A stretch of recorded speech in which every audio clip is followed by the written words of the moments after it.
વિદ્યાર્થી મિત્રો, ધોરણ 12 અર્થશાસ્ત્રનો આજે બીજો પાઠ એટલે કે બીજું પ્રકરણ આપણે જોઈ રહ્યા છીએ। અર્થશાસ્ત્રમાં આલેખ વિશેનું 8 ગુણનું પ્રથમ પ્રકરણ આપણે જોયું છે, વત્તા 5 માર્ક્સના આલેખ પણ આપણે શીખ્યા, એટલે કે અત્યાર સુધીમાં આપણે 13 માર્ક્સનું શીખ્યા છીએ। હવે આપણો બીજો પાઠ છે વૃદ્ધિ અને વિકાસના નિર્દેશકો। મિત્રો, પાઠમાં ઉતરીએ તે પહેલાં કેટલા ગુણનું પૂછાય છે અને કયા પ્રકારનું તમારે તૈયાર કરવું પડશે એની ટૂંકમાં માહિતી આપી દઉં। આપણા બીજા પાઠમાંથી કુલ 10 માર્ક્સનું પૂછાય છે। મિત્રો, બોર્ડ પર મેં લખ્યું છે ગુણ ભાર 10। પહેલા પાઠમાંથી 8 માર્ક્સનું પૂછાતું હતું અને બીજા પાઠમાંથી 10 માર્ક્સનું પૂછાય છે।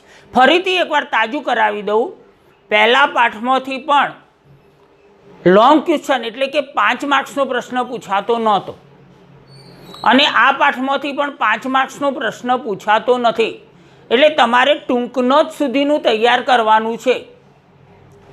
હવે દોસ્તો, કયા વિભાગમાં કેટલા માર્ક્સના પ્રશ્નો પૂછાય એ આપણે જોઈએ તો સૌ પ્રથમ એ વિભાગમાં એટલે કે વૈકલ્પિક પ્રશ્નોમાં 2 માર્ક્સનું પૂછાય, એટલે 2 પ્રશ્નો પૂછાય એટલે દરેકનો 1 ગુણ હોય, એટલે આપણને કેટલા માર્ક્સ મળે? 2 માર્ક્સ મળે। એટલે વૈકલ્પિક વિભાગ એમાં બીજા પાઠમાંથી 2 માર્ક્સનું પૂછાય। પછી બી વિભાગમાં આવીએ, એક વાક્યમાં જવાબ આપો, એ પણ હેતુલક્ષી જ કહેવાય। એ 1 પ્રશ્ન પૂછાય અને 1 માર્ક્સ મળે, એટલે બી વિભાગમાં 1 પ્રશ્ન પૂછાય અને 1 માર્ક્સ મળે, એટલે 3 માર્ક્સ તો હેતુલક્ષી ના થયા। એટલે એનો અર્થ એ થયો કે નાની નાની વ્યાખ્યાઓ કે નાના નાના પ્રશ્નો તમામ આપણને આવડવા જોઈએ। 3 માર્ક્સ એટલે ઘણું બધું મિત્રો। એ પછી આવ્યો વિભાગ સી, અને વિભાગ સીમાં 2 પ્રશ્નો પૂછાય, એટલે વિભાગ સી હોય એટલે 7-8 લીટીનો જવાબ થઈ જશે તમારે, 4-5થી વધારે, એટલે એ પણ આપણને 2 પ્રશ્નો પૂછાતા હોય એટલે 2 માર્ક્સ હોય। વિભાગ સીમાં 1 પ્રશ્નના 2 ગુણ હોય એટલે 2 પ્રશ્નો પૂછાય એટલે કેટલા ગુણના થયા? 4 ગુણના થયા।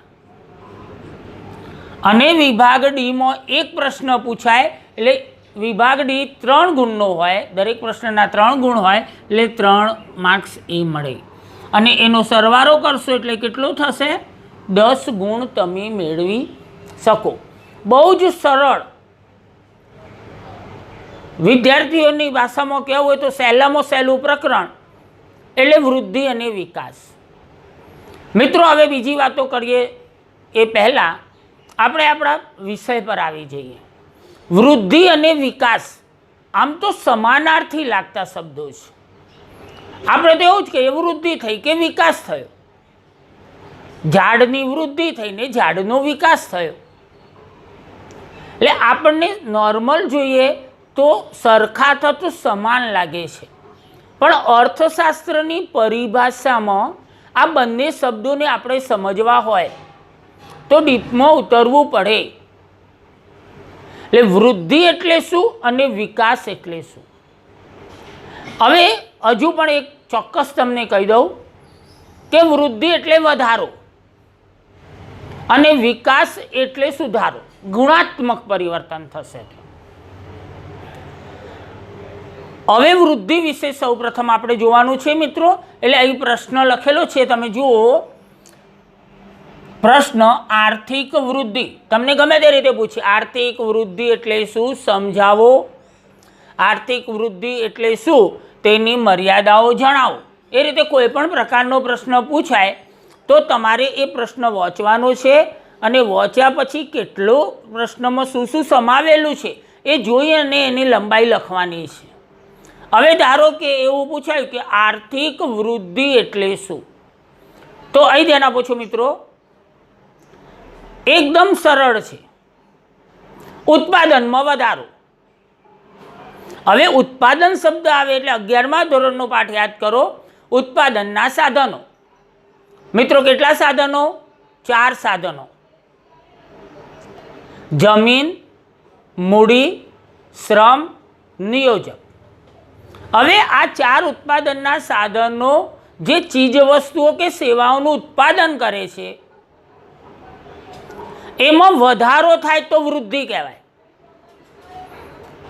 ચલો કેટલાક ઉદાહરણો દ્વારા જોઈએ. ધારો કે ગુજરાતમાં 1981ની સાલમાં 10 ટન ઘઉં પાક્યા હતા, ઉદાહરણ છે. અને 1982માં 20 ટન ઘઉં પાક્યા, તો 10 ટનનો વધારો થયો છે, એને વૃદ્ધિ કહેવાય. એ જ રીતે 2010માં ભારતમાં ઉદ્યોગોની સંખ્યા 50,000 હતી. 2011માં 52,000 થઈ. તો 2000નો વધારો થયો છે, અને એ જે વધારો થયો છે એને આપણે વૃદ્ધિ કહીએ છીએ. તમને હવે ચોક્કસ ખબર પડી ગઈ કે સંખ્યામાં વધારો થાય એટલે એને આપણે વૃદ્ધિ કહીએ છીએ.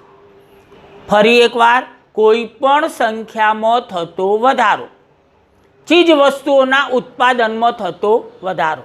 તો મિત્રો તમને એવું થાય કે એ સિવાય બીજું શું હોઈ શકે? તો આપણે વિકાસ જોઈએ ત્યારે જોવાના છીએ. ગુણવત્તામાં સુધારો થશે. અહીં માત્ર સંખ્યામાં વધારો થાય છે, ઉત્પાદનમાં વધારો થાય છે, જ્યારે વિકાસમાં ગુણવત્તામાં વધારો થશે. એટલે ગુણવત્તા વધે તો વિકાસ, ફરી સંખ્યા વધે તો વૃદ્ધિ, અને ગુણવત્તા વધે તો વિકાસ. મિત્રો હવે આપણે જે ગુણવત્તા વધારવા જઈએ છીએ તે પરિમાણાત્મક હોય છે, પણ ડીપમાં પછી જોઈએ. એ પહેલાં તમે એની વ્યાખ્યાને જુઓ છો.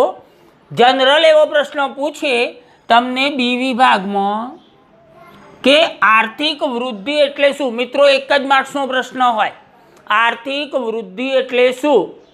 તો તમારે એક જ વાક્યમાં જવાબ આપવાનો હોય કે આર્થિક વૃદ્ધિ એટલે સમયના લાંબા ગાળામાં અર્થતંત્રમાં ચીજ વસ્તુઓના કુલ ઉત્પાદનમાં થતો વધારો. સમો થતો વધારો કુલ ઉત્પાદનમાં. હવે તમને એવું થાય ચીજ વસ્તુઓ તો કયું જ હતું? ઉત્પાદનના સાધનો દ્વારા જે ઉત્પન્ન થાય છે તે ચીજ વસ્તુ. પણ અહીં એવું કહ્યું છે સમયના લાંબા ગાળામાં. એક વર્ષ માટે વધારો થયો ને બીજા વર્ષે ઘટાડો થયો, તો દેશ વૃદ્ધિ કરી રહ્યો છે તેવું કહી શકાય નહીં. સતત વધારો થવો જોઈએ. એટલે આપણે એવો શબ્દ વાપર્યો છે કે સમયના લાંબા ગાળામાં. સમ તો અર્થતંત્રમાં ચીજ વસ્તુઓના કુલ ઉત્પાદનમાં થતો વધારો. હવે ચોક્કસ તમને ખબર પડી ગઈ કે આર્થિક વૃદ્ધિ એટલે સમયના લાંબા ગાળામાં અર્થતંત્રમાં ચીજ વસ્તુઓના કુલ ઉત્પાદનમાં થતો વધારો. એટલે હવે તમે લખી લો છો, પ્રશ્ન તમે આવો બનાવો છો, આર્થિક વૃદ્ધિ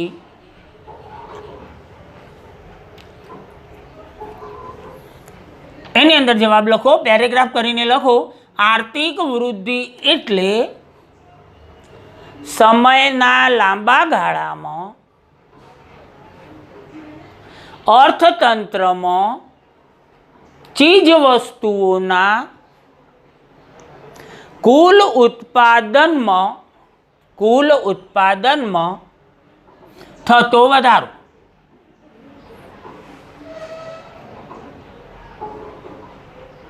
મિત્રો આટલું જ અગત્યનું છે, ચીજ વસ્તુઓના કુલ ઉત્પાદનમાં થતો વધારો. હવે જુઓ, હેતુલક્ષી 3 માર્ક્સનું પૂછાય છે, એ અને બી વિભાગનું થઈને આ મેં તમને કહ્યું છે. એટલે ટેક્સ્ટ બુકમાં આપેલી વ્યાખ્યાઓ પણ આપણને આવડવી જોઈએ. ધારો કે એવું પૂછે કે આર્થિક વૃદ્ધિ એટલે શું, તો તમે આ લખી દેશો કે ચીજ વસ્તુઓના ઉત્પાદનમાં થતો વધારો. પણ ક્યારેક નામજોગ પૂછે કે આર્થિક વૃદ્ધિની હેન્સને આપેલી વ્યાખ્યા જણાવો, તો હવે હેન્સને શું કહ્યું એ તમારે લખવું પડે. મિત્રો કોઈ અર્થશાસ્ત્રીએ આપેલી વ્યાખ્યામાં આપણે ફેરફાર કરી શકતા નથી. પણ જો વૃદ્ધિ એટલે વધારો, ઉત્પાદનના સાધનો દ્વારા જે ચીજ વસ્તુ ઉત્પન્ન થઈ છે તેમાં વધારો, એટલું સમજ્યા હોય તો તરત જ આવડી જશે. હવે હેન્સને જે વ્યાખ્યા આપી છે તમે જુઓ, એકદમ શોર્ટ છે. આર્થિક વૃદ્ધિ એટલે રાષ્ટ્રીય આવકનો વૃદ્ધિ દર. રાષ્ટ્રીય આવકમાં જે વૃદ્ધિ દર થાય છે, વૃદ્ધિ વધારો, રાષ્ટ્રીય આવકમાં જે વધારો થાય છે, રાષ્ટ્રીય આવકનો વૃદ્ધિ દર. એટલે સહેલામાં સહેલી વ્યાખ્યા છે, આર્થિક વૃદ્ધિ એટલે રાષ્ટ્રીય આવકનો વૃદ્ધિ દર. પછી મિત્રો આપણી બુકમાં એ જ રીતે લખેલું છે, અથવા એમને બીજી રીતે કહ્યું છે, વસ્તુઓ અને સેવાઓના કુલ ઉત્પાદન પ્રમાણમાં થતો વધારો. એના એ જ વસ્તુ થઈ, વસ્તુઓ અને સેવાઓ કુલ ઉત્પાદન પ્રમાણમાં, ઉત્પાદનના સાધનો દ્વારા શું ઉત્પન્ન થશે? વસ્તુઓ અને સેવાઓ. એટલે વસ્તુઓ અને સેવાઓના કુલ ઉત્પાદન પ્રમાણમાં થતો વધારો.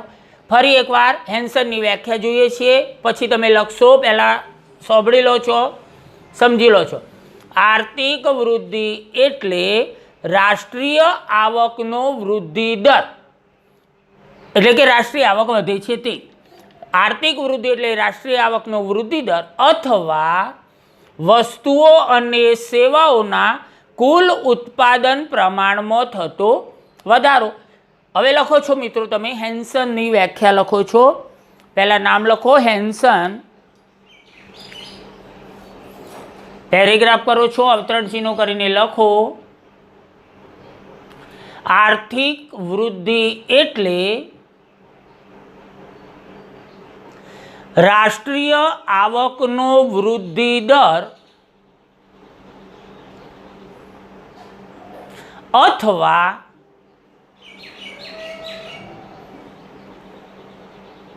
વસ્તુઓ અને સેવાઓના કુલ ઉત્પાદન પ્રમાણમાં થતો વધારો.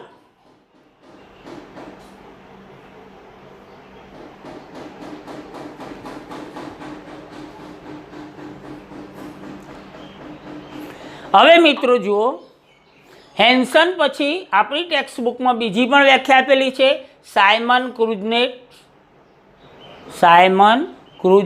તમને નામ જોગ જ પૂછશે, અથવા ક્યારેક તમે જુઓ વૈકલ્પિક પ્રશ્નો પૂછાય છે, એટલે તમને આમાંથી કોઈ શબ્દ કાઢી નાખે અને એની ખાલી જગ્યા બનાવી અને એ વિભાગમાં પૂછી નાખે, અથવા તો એવું લખ્યા પછી એવું કે કોને વ્યાખ્યા આપી છે, અને 4 અર્થશાસ્ત્રીઓના નામ હોય તો તમને આમાં ખબર હોવી જોઈએ કે હેન્સને જ આપી છે, અને આ વ્યાખ્યા આપી હોય તો સાયમન ક્રુઝનેટ્સે આપી છે. આ જ વસ્તુ જુદા શબ્દોમાં રજૂ કરી છે. જુઓ, પ્રજાને વધુમાં વધુ વૈવિધ્યપૂર્ણ આર્થિક ચીજવસ્તુઓ, પ્રજાને વધુને વધુ વૈવિધ્યપૂર્ણ આર્થિક ચીજવસ્તુઓનો પુરવઠો પૂરું પાડવાની દેશની શક્તિમાં લાંબા ગાળા માટે થતો વધારો. પ્રજાને પુરવઠો કોણ પૂરો પાડશે? તો દેશ પૂરો પાડશે. એટલે દેશ શું કરશે? ઉદ્યોગ ધંધાઓ વિકસાવશે, ઉત્પાદનના સાધનો જોડે એ અર્થતંત્રમાં સેટલમેન્ટ કરીને કરી આપશે. એટલે આપણે એ કહીએ, પ્રજાને વધુને વધુ વૈવિધ્યપૂર્ણ આર્થિક ચીજવસ્તુઓનો પુરવઠો પૂરો પાડવાની દેશની શક્તિમાં લાંબા ગાળા માટે થતો વધારો આર્થિક વૃદ્ધિ છે. મિત્રો શબ્દો એના એ જ છે, રજૂ કરવાની પદ્ધતિ જુદી છે. એટલે દેશને, પ્રજાને શું જોઈએ છે? તો ચીજવસ્તુઓ. કેવી? તો આર્થિક. પણ એમાં એ શું માગે છે? વિવિધતા માગે છે. અને આ જે દેશના પ્રજાને જોઈએ છે એ પુરવઠો કોણ પૂરું પાડશે? તો દેશ. અને એ દેશની શક્તિમાં જે વધારો થતો જાય આ ચીજવસ્તુઓમાં, પુરવઠો પૂરો પાડવા માટે પુરવઠામાં જે વધારો થાય છે, અને એ પણ કેવો? તો લાંબા ગાળા માટે. આપણે કહ્યું હતું કે 1 વર્ષ માટે થાય તો ગણતા નથી, સતત વધારો થવો જોઈએ. લખો તો હવે સાયમન ક્રુઝનેટ્સ એની વ્યાખ્યા લખો છો મિત્રો. પેરેગ્રાફ કરો, અવતરણ ચિહ્નો કરીને લખો, પ્રજાને વધુને વધુ વૈવિધ્યપૂર્ણ આર્થિક ચીજ વસ્તુઓનો પુરવઠો પૂરો પાડવાની દેશની શક્તિમાં લાંબા ગાળા માટે થતો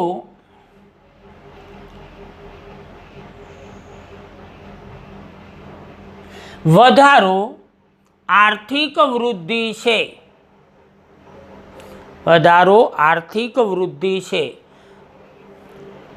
મિત્રો, હવે તમને ચોક્કસ ખબર પડી ગઈ છે. બંને વ્યાખ્યાઓ તમે જોઈ શકો છો, બોર્ડ ઉપર લખેલી છે, તમે તમારે ટેક્સ્ટ બુકમાં પણ લખ્યું છે. હવે આપણે જોઈએ પ્રશ્ન નંબર 2 છે. તમને ક્યારેક ભેગું પણ પૂછે આર્થિક વૃદ્ધિ એટલે શું, તેની મર્યાદાઓ જણાવો, તો તમારે લખવો પડે. કાં તો સી વિભાગમાં પૂછે, ડી વિભાગમાં લગભગ ના પૂછે. 2 માર્ક્સનો છે, આટલું લખો. એટલે આવું ધારો કે 2 માર્ક્સનો પ્રશ્ન પૂછે તો એક જ વ્યાખ્યા લખવાની છે, સર્વસામાન્ય. પછી આ 2 લખવાની જરૂર નથી. એક વ્યાખ્યા લખો એટલે 1 માર્ક્સ મળે, અને એની 4 મર્યાદાઓ જણાવી દો ત્યારે 1 માર્ક્સ મળે, અને એ રીતે તમે 2 માર્ક્સ મેળવો છો. આગળ આપણે કહ્યું હતું કે પોઈન્ટ્સ લખો એટલે 0.5, પણ જ્યારે આવો પ્રશ્ન પૂછાય એટલે તમારે 2 જ મર્યાદાઓ લખીને છોડી દેવાનો નથી. તમારે જ્યારે 4 મર્યાદાઓ લખવી પડે, એને સમજાવવાની જરૂર નથી.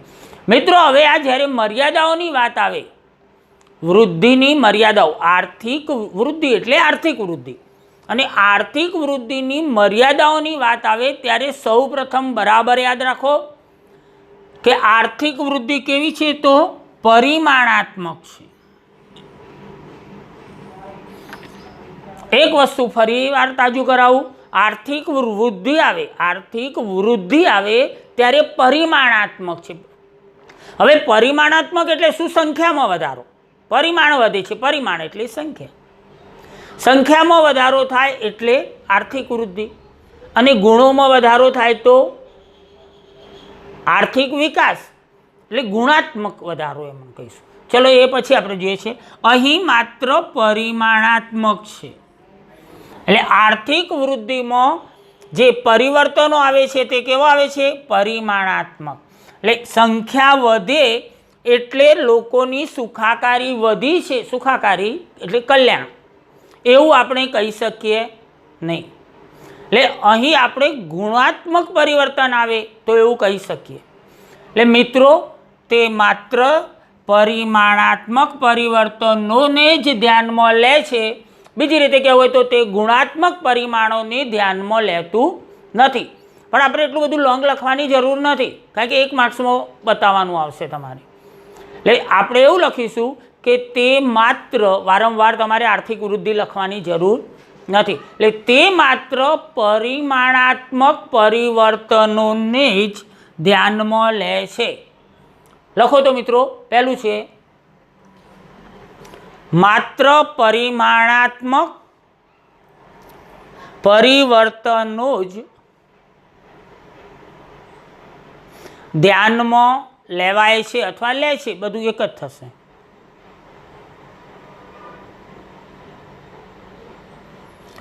મિત્રો, હવે આપણે બીજી મર્યાદા જોઈ છે. આર્થિક વૃદ્ધિની વાત આવે એટલે રાષ્ટ્રીય આવક અને માથાદીઠ આવકમાં વધારો થશે.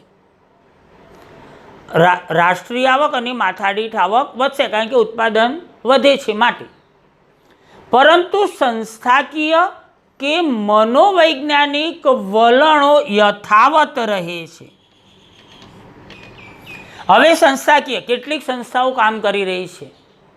એ સંસ્થાઓ અને મનોવૈજ્ઞાનિક એટલે વિચારકો, દેશને આગળ લાવવા માટેના આપણા જે વિચારકો હોય એમની વાત કરી છે. એટલે દેશની વૃદ્ધિ કે વિકાસ કરતી સંસ્થાઓ અને વિચારકો, મનોવૈજ્ઞાનિકો, એ જે છે त्यो જ છે. એમનો કોન્સેપ્ટ બદલાતો નથી, કારણ કે એમને માત્ર પરિમાણાત્મક નહીં, પણ એમને કેવો વધારો જોઈએ છે? પરિમાણાત્મક અને ગુણાત્મક વધારો જોઈએ છે અને આપણી વૃદ્ધિમાં માત્ર પરિમાણાત્મક વધારો થાય છે. એટલે આપણે એવું લખીશું કે અહીં એટલે કે આર્થિક વૃદ્ધિમાં રાષ્ટ્રીય આવક અને માથાદીઠ આવકમાં વધારો થાય છે, પરંતુ સંસ્થાકીય અને મનોવૈજ્ઞાનિક વલણો યથાવત રહે છે. એમના વિચારો એવા જ રહે છે. એટલે લખો તો ડેશ મારીને લખો. બીજું છે રાષ્ટ્રીય આવક અને માથાદીઠ આવક વધે છે, પરંતુ સંસ્થાકીય અને મનોવૈજ્ઞાનિક વલણો યથાવત રહે છે, એટલે એ બદલી શકાતા નથી. હવે ત્રીજું આપણે એવું કહેવું છે, જે વારંવાર કહ્યું છે એ જ વસ્તુ, કે આર્થિક વૃદ્ધિનો ખ્યાલ મર્યાદિત છે. આમ કેવો હોવો જોઈએ? લઘુ નહીં, વિશાળ હોવો જોઈએ. એની અંદર બધા પાસા સમાઈ જવા જોઈએ. તો એવું નથી, અહીં માત્ર સંખ્યામાં વધારો બતાવવામાં આવે છે. એટલે આપણે એવું કહીશું કે આર્થિક વૃદ્ધિનો ખ્યાલ કેવો છે દોસ્તો? મર્યાદિત છે. તે માત્ર ઉત્પાદનમાં થતો વધારો અને પ્રમાણ દર્શાવે છે, એટલે સંખ્યા. આર્થિક વૃદ્ધિનો ખ્યાલ મર્યાદિત છે, તે માત્ર ઉત્પાદનમાં થતો વધારો અને પ્રમાણ દર્શાવે છે. લખો તો આર્થિક વૃદ્ધિનો ખ્યાલ મર્યાદિત છે, તે માત્ર ઉત્પાદનમાં થતો વધારો અને પ્રમાણ દર્શાવે છે.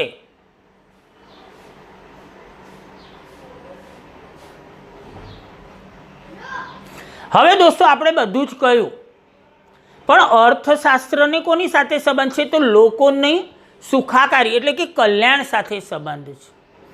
હવે સંખ્યા વધે, ઉત્પાદનમાં વધારો થાય, ઉત્પાદનમાં વધારો થાય એટલે લોકો સુખી થવા લાગે છે, એવું આપણે કહી શકીએ ખરા? કલ્યાણ એટલે સુખાકારી, લોકોનું સુખ. એટલે હવે લોકોનો કેટલું સુખાકારી વધી છે એ જાણવા માટે આ ખ્યાલ ઉપયોગી નથી. આ તો માત્ર સંખ્યાનો વધારો બતાવે છે. એટલે લોકો સુખી થવા લાગ્યા છે એવું આપણે કહી શકીએ નહીં. એટલે અહીં આપણે એવું કહ્યું છે, લોકોનું કલ્યાણ તેમજ તેમાં થતા ફેરફારો જાણવા માટે આ ખ્યાલ બહુ ઉપયોગી બનતો નથી. ધ્યાન રાખજો, નથી લખેલું છે, મર્યાદા છે. એટલે લોકોના કલ્યાણ માટે આ ખ્યાલ બહુ ઉપયોગી નથી. એટલું શોર્ટમાં લખો તો પણ ચાલે. લખો તો મિત્રો, લોકોનું કલ્યાણ તેમજ તેમાં થતા ફેરફારો. પહેલાં કેટલો સુખાકારી હતી અને હવે કેટલી છે એ માપી શકાતું નથી. તેમજ તેમાં થતા ફેરફારો જાણવા માટે આ ખ્યાલ બહુ ઉપયોગી બનતો નથી. બહુ ઉપયોગી બનતો નથી. મિત્રો એ બોર્ડ ઉપર ધ્યાન આપો છો તો આપણે 4 મર્યાદાઓ જોઈ. પહેલાં એવું કહ્યું કે પરિમાણાત્મક પરિવર્તનો જ ધ્યાનમાં લેવાય છે. પછી એવું કહ્યું કે રાષ્ટ્રીય આવકની માથાદીઠ આવક વધે છે, પરંતુ સંસ્થાકીય અને મનોવૈજ્ઞાનિક વલણો યથાવત રહે છે. ત્રીજું એવું કહ્યું કે આ ખ્યાલ મર્યાદિત છે, કારણ કે તે માત્ર ઉત્પાદનમાં થતો વધારો અને પ્રમાણ જ દર્શાવે છે. અને પછી એવું કહ્યું કે લોકોનું કલ્યાણ તેમજ તેમાં થતા ફેરફારો. લોકોનું કલ્યાણ કેટલું થયેલું છે, સુખાકારી કેટલી છે અને એમાં કેવા ફેરફારો થાય છે તે આ ખ્યાલ દ્વારા જાણી શકાતું નથી. એટલે ફેરફારો જાણવા માટે આ ખ્યાલ બહુ ઉપયોગી બનતો નથી. મિત્રો ખૂબ જ અગત્યનું તમને શીખવાડ્યું છે. હવે પછીના ભાગમાં આપણે વિકાસ વિશે શીખવાના છીએ. આર્થિક વિકાસ એટલે શું?